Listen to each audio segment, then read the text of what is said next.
안녕, 민규쌤입니다. 드디어 우리 7단원 문화와 다양성이라고 하는 단원으로 들어갈 거고요. 그 중에서 중단원 첫 번째 세계의 다양한 문화권에 대해서 살펴보도록 하겠습니다. 선생님이 여러분들 나눠준 파일을 갖고 있지 않아서 선생님이 가진 파일을 조금 편집해서 모양이 약간 다를 수는 있습니다. 내용은 똑같아요. 보면 되고, 그리고 특히 이 문화권이라고 하는 파트는 다양한 문화권의 양상을 우리가 살펴봐야 하고, 그렇기 때문에 자료가 굉장히 많습니다. 그래서 교과서에 있는 자료도 꼼꼼하게 살펴볼 거야. 그러니까 교과서랑 프린트랑 왔다 갔다 할 거니까 교과서 196, 197, 198 그리고 프린트 1페이지 잘 확인하시면서 따라오시길 바랍니다. 자, 그래서 우리가 문화라고 하는 단원을 다루게 되는데, 문화권이 뭐야? 라는 부분부터 살펴볼 겁니다. 그럼 문화권이 뭔지, 그 전에 문화는 뭔지 살펴보도록 하겠습니다. 첫 번째 들어갈 키워드가 문화입니다. 문화. 그래서 인간이 환경과 상호작용을 하면서 형성한 의식주, 풍습, 종교, 언어 등의 생활 양식을 의미하고, 그 지역의 환경을 바탕으로 이것이 형성되기 때문에 지역마다 다르게 발달한다라는 특성을 가지고 있습니다. 그래서 요 내용을 봤을 때, 문화라고 하는 것은 결국 생활 양식의 총체다라고 하는 것을 알 수 있지. 생활 양식을 광범위하게 이르는 말, 이게 문화구나라고 볼 수도 있어요. 그치? 자, 그런데 우리가 이런 생활 양식의 총체라고 문화를 다루기도 하지만 요것은 넓게 봤을 때야. 넓은 의미의 문화이고요. 또 사실은 여러분들 3학년 때 사회문화라는 과목을 선택하면 좀 더 자세하게 배울 텐데, 우리 좁은 의미의 문화라고 하는 것도 있습니다. 좁은 의미의 문화 뭐지? 예시를 문상으로 들면 돼. 문화상품권. 우리 문화상품권으로 할 수 있는 것들, 그것을 문화생활이라고 하잖아. 그럼 이 문화생활에는 뭐가 있어요? 예를 들면 영화를 본다든지, 책을 구매한다든지, 뭐 음악을 듣는다든지 뭐 하는 것들이 있죠. 일종의 교양적인 생활. 요것을 우리가 문화라고 부르기도 해. 요것을 좁은 의미로 보기도 합니다. 자, 어쨌거나 이 문화라고 하는 건 우리 생활 양식에 밀접한 관련이 있는 것들이고, 우리의 생활이라고 하는 것은 기본적으로 우리의 주변에 처해 있는 환경과 관계가 되기 때문에 지역의 환경에 따라서 지금 지역마다 다르게 발달한다라는 거야. 그러면 그 지역이라고 하는 게 굉장히 중요한데, 동일한 문화 요소가 나타나는 공간적 범위, 그것을 문화권이라고 합니다. 혹은 문화 지역이라고 해. 그러니까 지금 의식주, 종교, 민족, 언어, 전통적인 산업 등의 문화 요소가 비슷하게 분포하는 공간적 범위를 문화권이라고 해. 한자를 기본적으로 사용하는 지역 범위, 그러면 중국, 한국, 일본, 베트남 등등 들 수 있지. 그러면 요것을 묶어서 한자 문화권이라고 합니다. 또 혹은 식사 도구로서 젓가락을 사용하는 국가나 지역이 있겠지. 역시 중국, 한국, 일본 등 젓가락 문화권, 이렇게 표현할 수 있는 겁니다. 그런데 이런 것은 하루아침에 형성되는 것이 아니지.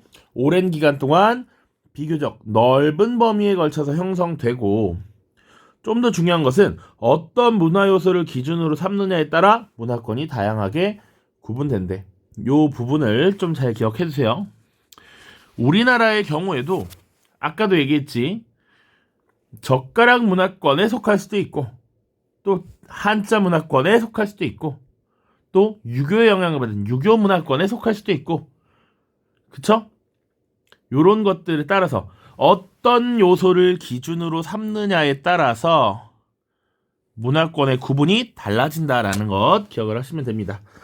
자, 그래서 이런 문화권은 주로 어떻게 나타나느냐? 주로 산맥, 하천, 사막 등의 지형 지물을 경계로 구분된다.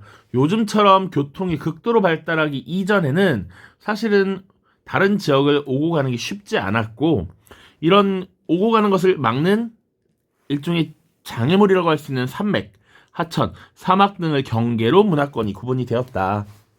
그리고 이 문화권과 문화권이 만나는 지역에 특이하게 점이지대라고 하는 것이 발달합니다. 요 점이지대라고 하는 것은 뭐냐면 A 문화권이 있어. 그리고 B 문화권이 있습니다. 그러면 분명히 여기는 뭐 산맥이든 하천이든 사막이든 뭐가 있었을 거란 얘기야. 그런데 지금 이 지역에는 어떤 모습이 나타났냐? 이 지역에서는 A의 모습도 나타나고 이 지역에서는 B의 모습도 나타나. 이렇게 두 가지가 같이 나타나는 지역. 이것을 점이지대라고 표현해요. 그러니까 일종의 중간지대라고 보면 돼.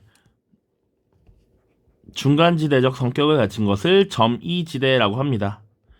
점차 달라지는 곳이야. 변화하는 과정에 있기 때문에. 자, 그래서 지금 다양한 기준에 따라서 문화권이 구분된다라고 이야기했는데 한번 197쪽의 내용을 한번 살펴보고 오겠습니다. 자, 196쪽 우리 중단원 1 처음 부분인데요. 요거 같이 읽으면서 살펴볼게요. 자료들을 가급적 다 볼 생각입니다. 자, 한 여행방송 프로그램에서는 화려한 조명과 색색의 풍선으로 꾸며진 싱가포르의 거리를 소개하였다.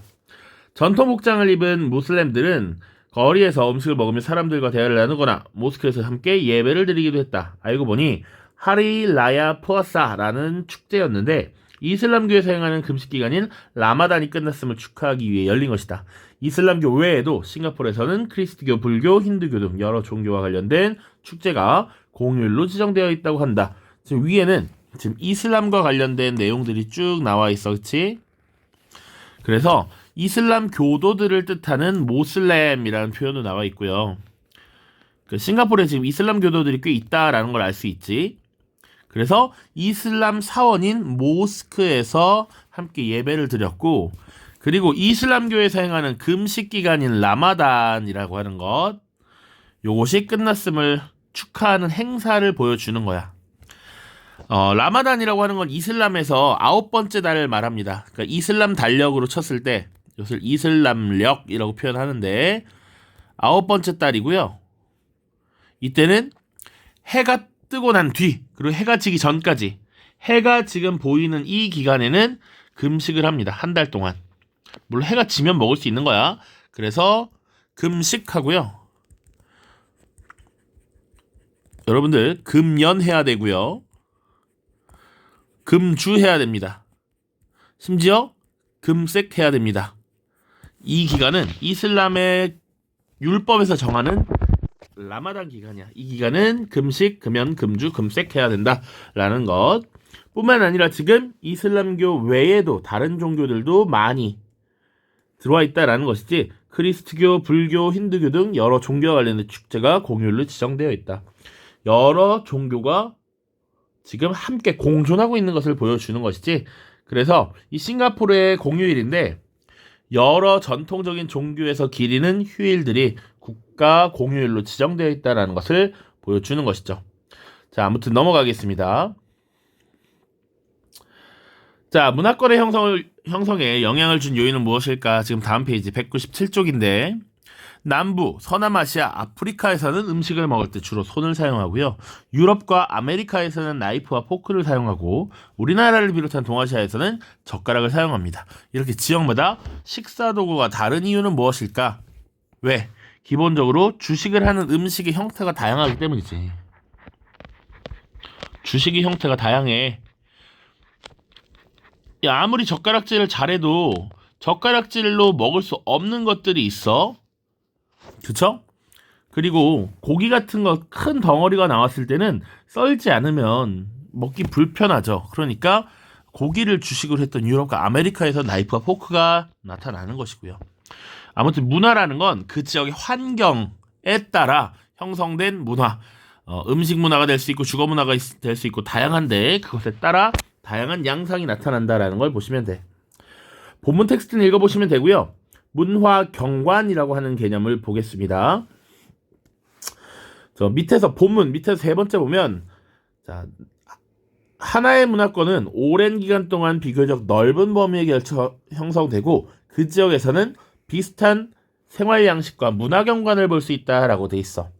문화 경관이라고 하는 개념, 어떤 장소에 특정 문화를 가진 사람들이 오랜 기간 동안 거주하면서 만들어 놓은 지역의 문화적 특성이야.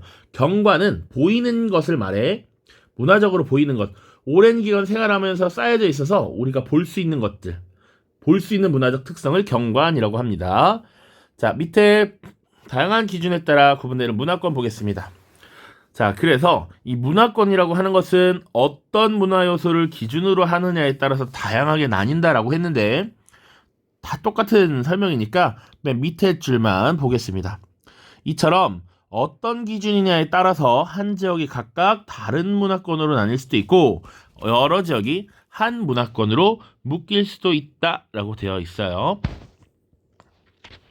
자, 종교 문화권 한번 살펴보죠.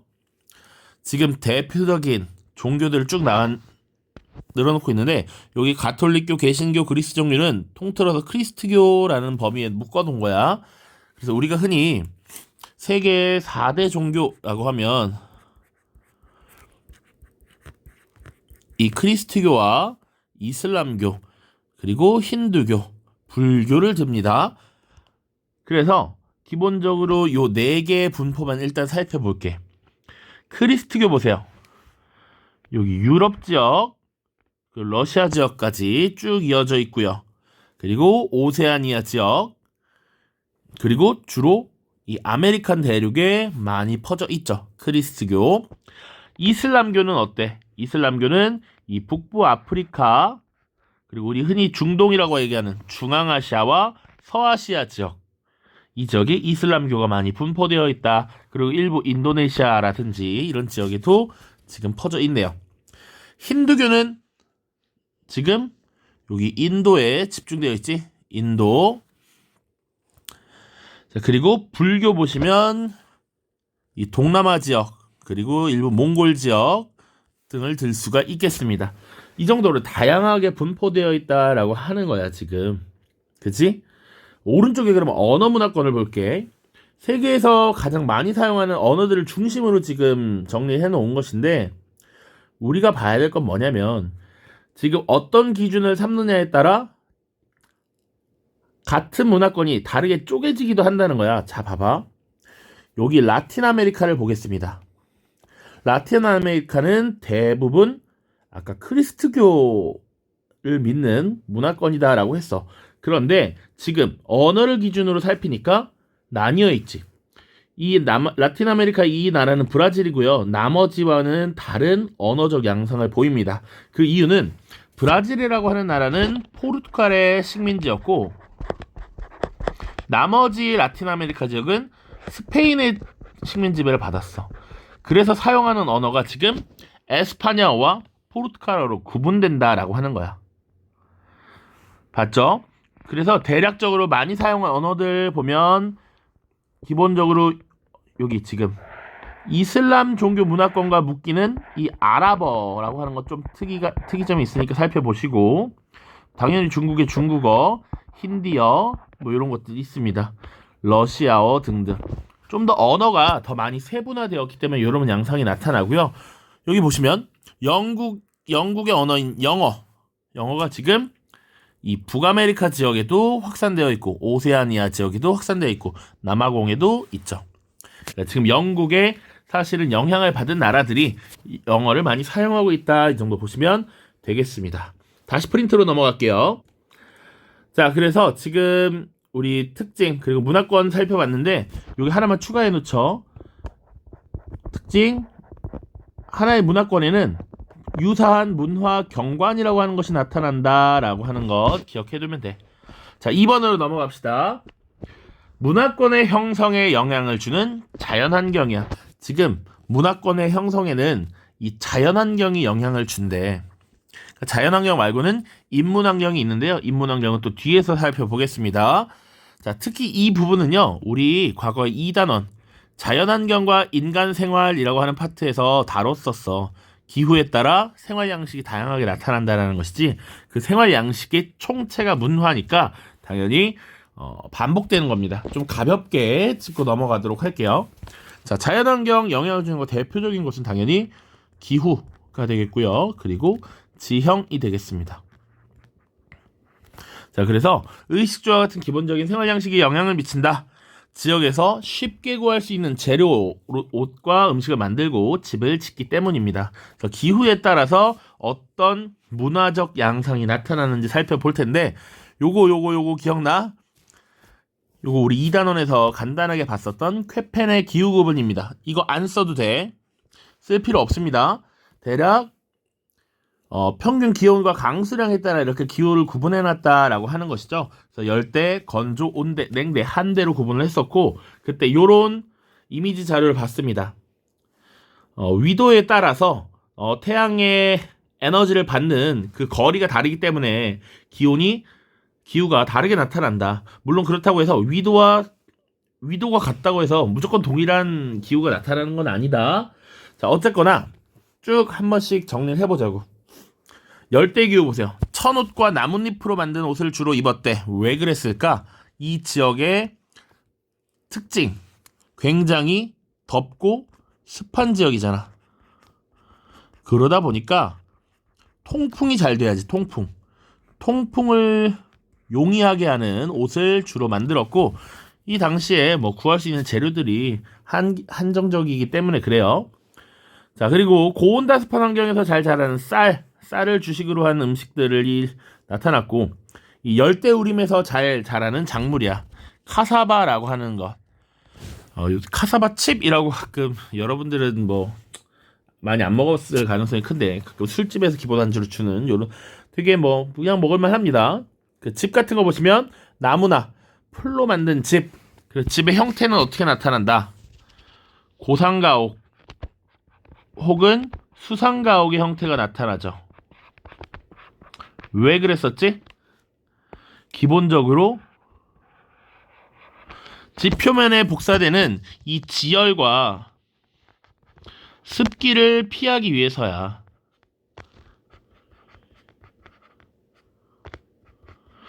자, 기억나지? 기억나야 해. 자, 그리고 이 가옥들의 지붕은 주로 경사가 급한 지붕이 나타나죠. 왜? 강수량이 많다 보니까 이 물을 빠르게 지붕에 쌓이지 않게 하려면 경사를 급하게 지을 수밖에 없다. 자, 두 번째 건조기후 보겠습니다. 건조기후의 특징은 강수량 500mm 이하인데, 이 건조기후도 또 둘로 나누었었죠. 그나마 비가 조금 더 오는 스텝기후와 거의 오지 않는 사막기후. 그런데 이 건조기후에서는 어떤 모습이 나타나느냐? 주로 흰색 천옷이래. 흰색은 왜? 햇빛을 반사하기 위해서잖아. 햇빛 반사. 그리고 온몸을 덮는, 햇빛을 막아야 되기 때문에 온몸을 덮는 긴 옷이 많이 나타나고요. 이 건조기후의 특징적인 작물이야. 대추야자라고 하는 거 꼭 기억을 해주시고, 밀, 고기 이런 것들이 만들어졌다. 주로 천막집 같은 거 혹은 뭐 이동식 가옥 이런 것들도 일부 나타나고요. 그리고 더 많이 나타나는 건 사실은 이 흙집이지. 흙집이라고 표현되어 있지만 우리 2단원에서 봤던 흙 벽돌집입니다. 흙을 네모 반듯하게 벽돌처럼 만들어서 구워서 집을 만들었고요. 이 집의 특징은 뭡니까? 지붕이 어때? 열대기후의 고상가옥과는 달리 평평한 지붕을 만들었고, 또 이 지역의 특징은 뭘까? 기본적으로는 집을 따닥따닥 붙여서 좁은 골목길을 만들어. 왜 그랬느냐? 이 건조기후 지역은 주로 사막이거나 초원이 펼쳐진 스텝기후란 말이야. 해가 직방으로 다 들어와. 그림자 질 데가 없어. 그늘이 없어. 그렇기 때문에 집을 따닥따닥 지어서 좁은 골목에 그늘을 만들기 위함이었다 라는 것 2단원 때도 얘기를 했던 것 같습니다. 자, 다음 온대기후 보시면 천옷을 입었고요. 쌀, 밀, 고기들을 주식으로 했다. 온대기후는 되게 다양한 나라에서 다양한 넓은 스펙트럼을 구가하고 있기 때문에 뭘 특정 집어서 막 찝기는 어렵지만 보통 이렇다. 쌀, 밀, 고기, 그리고 나무와 돌로 만든 집 기억하시면 되고요. 냉대기후 보시면 추위를 막기 위한 가죽옷과 털옷, 그리고 추위에도 잘 자라는 밀, 귀리, 호밀 이런 것들이 주로 지어졌다. 이걸 활용한 음식들, 주로 빵 같은 것들이 많이 만들어졌고요. 고기를 먹기도 했고요. 통나무집이 많이 만들어졌다. 왜? 이 지역은 침엽수림이 발달했고 이런 것들을 이용한 집이 많이 만들어졌다라고 하는 것이죠. 자, 그리고 한대 기후는 더 춥지? 매우 추운 지역이야. 가죽옷과 털옷, 그리고 날고기와 생선을 통해서 영양소를 섭취했고 천막집, 얼음집 같은 것을 만들어 지었다라는 정도만 기억하시면 되겠습니다.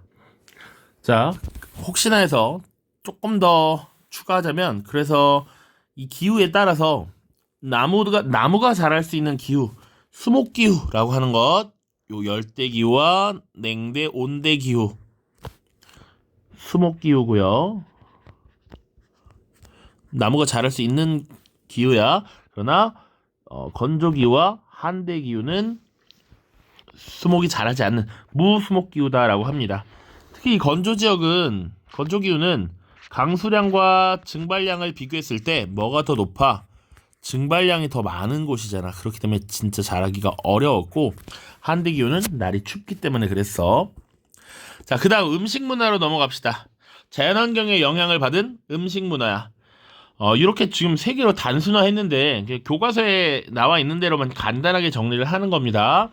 아시아의 기후적 특성은 보통 어떠느냐? 아시아마다 또 다르지만 기본적으로는 고온 다습한 특징을 갖고 있습니다. 온도가 높고 습기가 많다라는 것이지 계절풍 기후의 영향을 받아서 그래. 그래서 편서풍이라고 하죠. 편서풍이 이렇게 불어오는데 바다를 지나서 되게 습하고 따뜻한 바람이 기후에 영향을 미치는 거야. 기본적으로 고온다습, 그리고 아시아 지역에 하천이 많이 발달해 있는데 하천 주변에 비옥한 평야지대가 많이 발달하죠. 나중에 3학년 때 한국지리를 배운다면 이 하천이 이렇게 흐르고 하천의 상류, 중류, 하류에 따라서 각각 이 주변에 뭐 선상지, 범람원, 삼각주 이런 거 배울 텐데, 중간에 이 하천이 범람을 하면서 이 지역에 여러 유기 요소들의 퇴적 작용이 일어나게 되고 이 지역에 농사가 잘 지어지는 거야. 보통 하천의 중류, 하류 지역에 이렇게 비옥한 평야가 발달을 하고요. 요런 것들을 기반으로 농사를 많이 짓지. 그래서 고온다습한 생육 환경에서도 잘 자라는 곡물, 쌀을 중심으로 한 문화들이 많이 발달했다. 우리나라와 중국, 일본을 봐도 밥 혹은 떡 뭐 이런 것도 있잖아. 그러니까 대표적으로 당연히 쌀밥 있고요. 쌀로 떡을 만들기도 하죠. 여러분들 떡볶이 좋아하잖아. 물론 밀떡도 있지만. 그리고 동남아에 가면 쌀국수 뭐 이런 것들 많죠. 이런 것들이 주식으로 많이 여겨졌다. 이 정도만 보면 되고요. 주로 건조기후 지역과 유럽에서는 어떤 모습이 나타났느냐. 건조한 기후에서도 그나마 상대적으로 잘 자라는 작물이 밀이야, 밀. 유럽은 특히 유럽 지역에 밀 농사가 많이 지어졌는데, 유럽 지역의 기후도 디테일하게 나누면 조금 다르지만 주로 우리가 흔히 유럽이라고 하는 프랑스, 독일, 뭐 영국, 이탈리아 이런 지역은 주로 뭐 서한 해양성 기후다라는 표현을 많이 해. 주로 이 서쪽 해안에 위치한 나라들에 주로 해당되는데, 이 서한 해양성 기후도 마찬가지야. 계절풍의 영향을 받아서 멀리 태평양의 기운을 딱 끌어담은 덥고 습한 바람을 쭉 밀어줘. 그래서 이 지역은 특히 겨울엔 좀 덜 춥고요. 여름엔 덜 더워. 그러다 보니까 고온의 기후에 잘 자라는 벼 같은 건 짓기 어렵고 주로 밀농사를 짓게 됩니다. 그래서 이 밀을 활용한 주식이 많이 나타나는 것이고, 그리고 이 밀농사와 함께 혼합농업이라고 해서 목축업을 같이 했습니다. 그러다 보니까 빵이라든지 고기 중심의 음식 문화가 나타났다. 빵은 우리 교과서에 사례가 있으니까 교과서에서 보고요. 고기는 뭐 스테이크 요리가 많이 발달했지. 그치? 그리고 나중에 이게 독일에서 또 미국으로 넘어가면서 이 스테이크 같은 음식들을 빵에 끼워 먹는 형태로 햄버거가 등장했죠. 그치?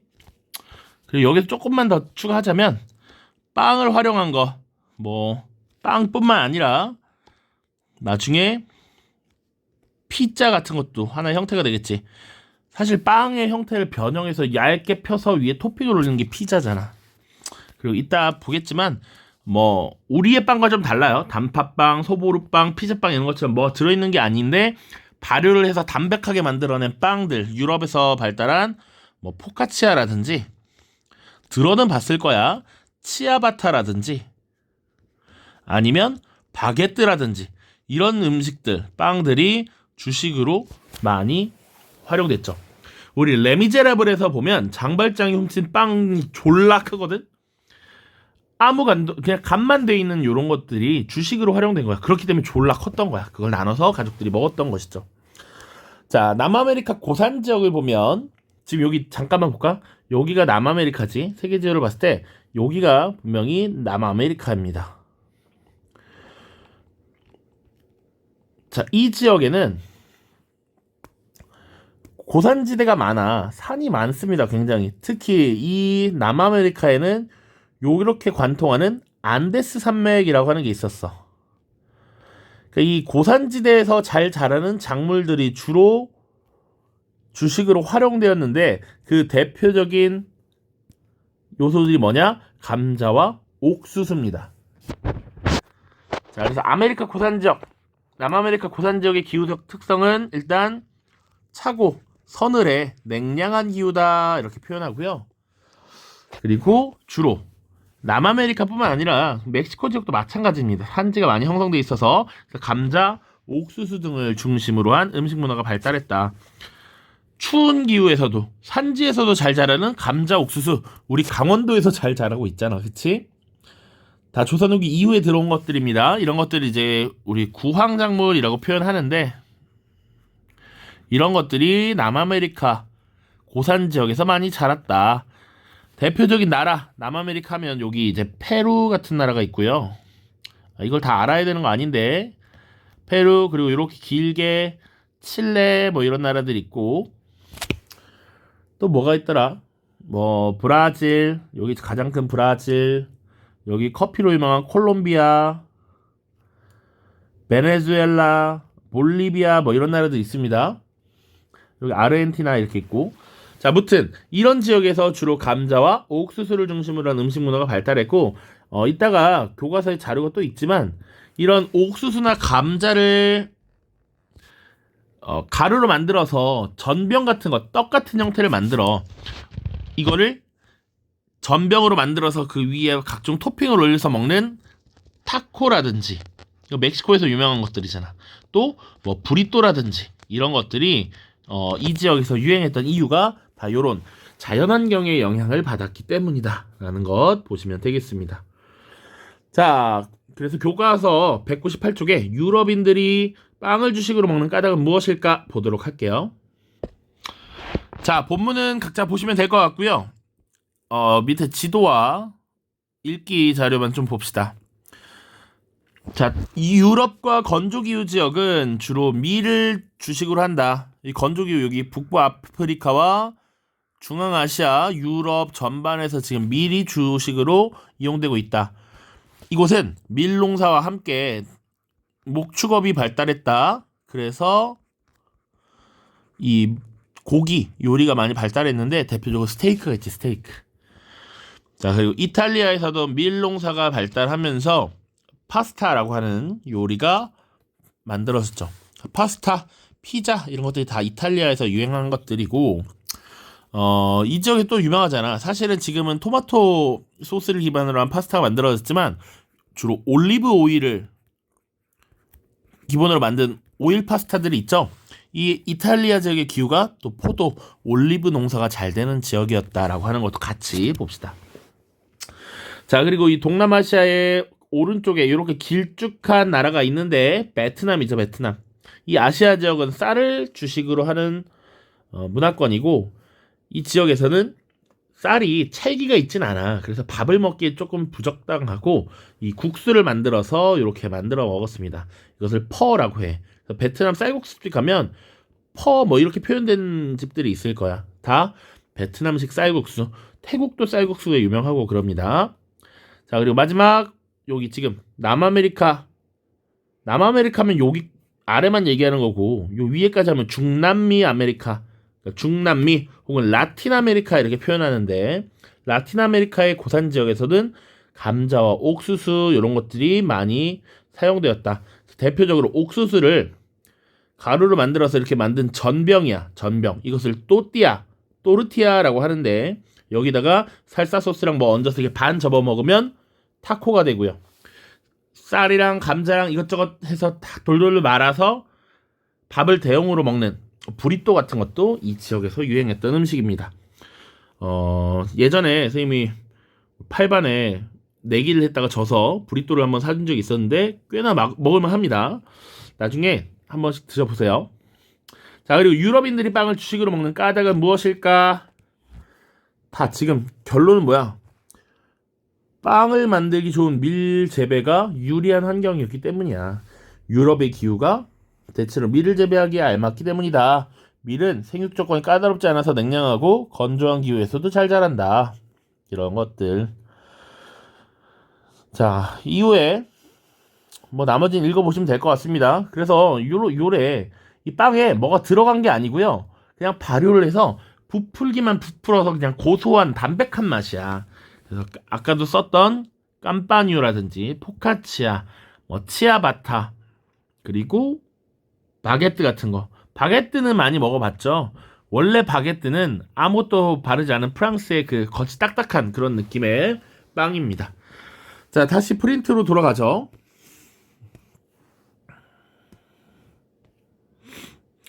자, 이 부분 빠르게 정리하고 끝내도록 하겠습니다. 그러면 우리가 자연환경에 영향을 받아서 문화권이 형성된다 이런 거 봤는데, 인문환경에 영향도 받는다는 것이지. 여기서 인문환경이라고 하는 것은 사람들이 만들어낸 인위적인 환경이고, 그런 것들의 예시로는 뭐가 있느냐? 종교 같은 게 있고요, 언어 같은 게 있고요, 예술, 또 산업, 관습, 제도 등등이 있습니다. 자, 종교라고 하는 것, 이 종교가 우리 일상생활에 영향을 많이 미치고 있죠. 내가 역사교육과라고 하는 학과에 진학하고서 정말 힘들었던 건 우리나라가 불교 유적이 너무 많다는 거야. 답사를 다닐 때마다 사찰을 다니고요. 맨날 손을 두 손 모아서 스님한테 합장을 하고요. 이 전각은 무슨 기능을 하고 이 전각은 무슨 기능을 하고, 이게 너무 힘들었어. 근데 우리나라에 사찰이 많은 이유는 뭐야? 불교의 영향력이 강했던 나라이기 때문이지. 사람들이 만들어냈던 것이고, 이런 종교라고 하는 것이 인간의 생활을 규정짓는 각종 규율들이 있기 때문에 하나의 문화를 만들어낸다라고 하는 것이죠. 언어는 뭐야? 언어는 의사소통의 도구잖아. 의사소통을 할 수 있는 사람들과만 교류를 지속적으로 하겠죠. 그러니까 언어를 공통적으로 사용하는 지역에서 하나의 문화권이 형성된다라고 하는 겁니다. 예술, 산업, 관습, 제도 모두 마찬가지야. 그래서 이런 인문 환경에 따른 문화권이 형성되면 다양한 문화 경관이 나타나고 주민들 의식이나 가치관에도 영향을 미친다라고 하는 겁니다. 자, 그래서 특히 이 문화 경관의 측면에서 영향을 많이 미치는 것이 종교이기 때문에 종교를 중심으로 살펴볼게. 그러니까 언어와 관련된 문화권이라고 하는 건 구분을 할 수 있지만 눈에 드러나는 문화 경관이 나타나진 않기 때문에 종교와 문화권을 중심으로 살펴볼 예정입니다. 근데 보면 이거 당연히 알 수 있어. 종교 경관 보세요. 교회, 성당, 첨탑, 십자가, 무슨 종교와 관련이 있겠습니까? 당연히 크리스트교와 관련이 있겠죠. 물론 이 크리스트교회는 넓은 범위이고 디테일하게 들어가면 개신교, 우리 흔히 기독교라고 하는 개신교와 천주교, 그리스 정교까지 포함합니다. 그래서 볼 수 있는 것들, 흔히 볼 수 있는 것들이죠. 그래서 생활 양식을 보면 신에게 예배하는 것, 그리고 결혼을 할 때도 종교적인 예식을 취하기도 하고요. 일정 연령이 되면 일정 조건을 갖추면 세례를 받기도 합니다. 이런 모습이 크리스트교에서 볼 수 있는 모습들이다. 두 번째, 둥근 지붕, 그리고 첨탑, 뾰족한 탑이야. 그리고 아라베스크 무늬라는 특징을 갖고 있대. 그리고 생활 양식은요, 술과 돼지고기를 금기하고요, 5대 의무를 준수하도록 하고 있습니다. 어떤 종교와 관련이 있냐면 이것은 이슬람교와 관련이 있습니다. 자, 그래서 이슬람교의 사원을 모스크라고 해. 이 모스크를 보면 예배당이야, 예배당. 둥근 지붕을 갖고 있고요. 그 주변에 2개 혹은 4개의 첨탑을 두고 있습니다. 그리고 이슬람교에서는 우상 숭배를 금지하기 때문에 어떤 사람의 형상을 그려놓을 수가 없어. 그렇기 때문에 이런 난해한 기하학적 문양을 넣어놓고 이것을 통해 장식을 합니다. 곡선의 반복, 대칭, 그리고 일부 직선 뭐 이런 것들이 막 들어가. 아라베스크 무늬라고 하는 것 기억을 해두십시오.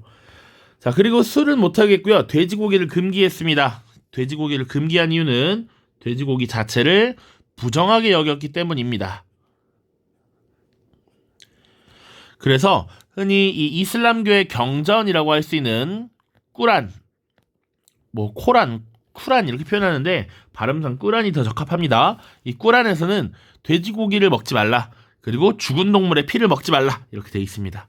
그래서 돼지고기를 금기했고요. 이 이슬람인들을 위한 이슬람들이 먹을 수 있는, 무슬림들이 먹을 수 있는 음식, 할랄 푸드라고 하죠. 이런 것들도 기억을 같이 해두면 더욱 좋겠다. 자, 그리고 이슬람교에는 5대 의무가 있습니다. 이걸 다 알 필요는 없지만 뭐 태어나서 한 번은 성지순례를 해야 된다, 알라가 유일한 신임을 신앙 고백해야 된다, 하루에 5번 예배를 드려야 된다, 가난한 자를 도와야 한다, 뭐 이런 것들이 있습니다. 됐죠? 라마단 기간을 지키는 것까지 5가지가 되겠네요. 자, 3번째 봅시다. 목주, 석주, 전주, 석굴 양식, 그리고 각종 탑, 불당, 여기서 알 수 있어. 그리고 종을 설치해 놓은 종루, 석굴 이런 것도 마찬가지입니다. 무슨 종교와 관련이 있어 보입니까, 이거? 오른쪽에 탁발의식, 살생을 금기해서 육식을 금기한다. 불교와 관련된 설명입니다. 자, 그래서 여기서 탁발이 뭐야? 라고 하면 기본적으로 주변을 돌아다니면서 국어를 통해서 식사를 해결하는 의식을 얘기해. 그리고 살생을 금기해서 육식을 금지하는 모습이 나타나죠. 이게 불교적 특징입니다. 자, 그리고 마지막 힌두교인데, 힌두교는요 기본적으로 다신교의 특성을 갖습니다. 힌두교라고 하는 종교는 안에 정말 다양한 신들을 모시고 있어. 그래서 다양한 신들을 조각한 수많은 조각상들이 주로 이런 종교 경관에 나타납니다. 첨탑도 있고요. 이 힌두교에서는 소고기를 금기합니다. 그런데 여기서 소고기를 금기하는 이유는 소를 신성시하기 때문이야. 농사 그 자체에도 중요한 것이 소고기였고, 일설에는 힌두교에서 믿는 다양한 신들 중에 한 명이 이동수단으로 사용했던 것이 소야. 신이 이용하는 이동수단을 함부로 살생할 수 없는 것이지. 그리고 이들은 겐지스강에 들어가서 목욕을 하면 자신의 죄를 씻김받을 수 있다, 나중에 구원받을 수 있다라고 하는 의식을 가지고 있었습니다. 요 정도 정리를 하면 될 것 같고요. 특히 동남아 지역에 가면 종교가 되게 혼재되어서 나오는데 뭐 필요하면 그것만 조금 더 정리를 하겠습니다. 다음 프린트에 있으니까 그때 보도록 하고요. 199쪽에 세계 종교 문화권 보기 전에 밑에 것만 정리하고 교과서 보고 끝내겠습니다. 또 주요 산업에 따라서도 문화권이 형성될 수 있다라는 거야. 주민의 경제활동에 영향을 미치고요. 이것 또한 문화권 형성에 중요하게 작용된다. 그래서 전통적 산업에 영향을 받은 문화권이 형성되는데 대표적으로 농경문화권, 또 유목문화권, 이런 식으로 구분을 할 수도 있다 라는 것이죠. 자, 교과서로 넘어가서 보고 마무리하겠습니다. 자, 교과서 199쪽이고요. 위의 내용은 읽어보시면 될 것 같습니다. 생각을 키우는 활동 요것만 살짝 보고 넘어가겠습니다. 자, 노트르담의 대성당이라고 하는 거 프랑스에 있는 것이고요. 이것은 크리스트교와 관련된 종교 경관이라고 할 수 있습니다. 성당. 그리고 2번 보겠습니다. 2번 동그라미 2번 술탄 아흐메드 모스크라고 돼 있네. 술탄이라고 하는 게 뭐야? 당시 이슬람 세계에서 말하는 지도자를 의미하는 것이지. 지도자.